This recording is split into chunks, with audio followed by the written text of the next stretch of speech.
earlier this year, probably the beginning of the year. It was a time when I wasn't writing much and I wanted to be writing more. I was in my room just kind of exploring the guitar, trying to figure out what's something interesting I can play. Sometimes I just sing like a line and just say whatever comes to my head at the time, and it's like, oh, that was kind of good. And then I explore that and refine it a little bit until it came out with like, can you see the trail of debris? And then that she leaves and she's fleeing the scene of the crime. It's just like, it was a really like the way that it played with the melody and flowed lyrically. It was like, that's a good start to this idea where it's just like me kind of warning this friend where it's like, don't get caught up with this girl because she's been here before. She's a man-eater. So my name's Ben Day. I'm originally from Idaho Falls, living in Orem, Utah right now. Just work full-time right now and try to do music as much as I can on the side. There wasn't really a singular event or a decision that I made, like I want to do music. It was always something that I was kind of immersed in throughout my life. My whole family was raised very musically. We all did choir and musical theater, took piano lessons. I played the fiddle and the trumpet kind of for a little bit. I dabbled in a lot of different things musically.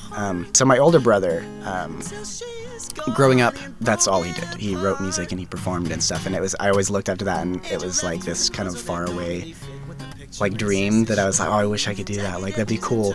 But I never really took it seriously, but I also never really like invested the time to explore it.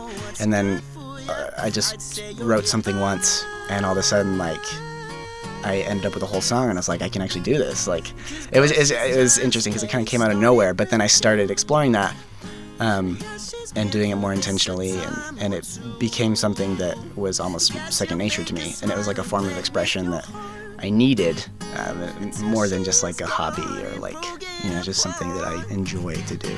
I'm a very emotional person. Music connects to my emotions more than a lot of things do, and so I guess that's why my connection to music is so powerful. I think it's something that everyone can relate to, because music is something that, I mean, it transcends culture, it transcends our personal differences. There's so much that music can communicate to the world, regardless of where you are, where you came from. More than anything else, music has been that constant, something that I can always come back to.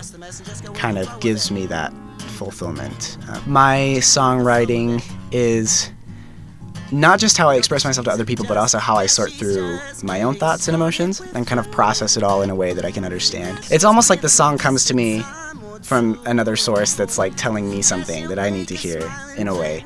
And I think because we're all so much more similar than we tend to think we are, it usually connects with somebody else in that same way. So if I had to give like one succinct message that I want to share, it's contentment with life and contentment with self. Don't base your worth off of what other people say about you, or even like the own thoughts that you have about yourself sometimes. Like just base it off of the fact that you're here and that you exist, and just relax and go with the flow.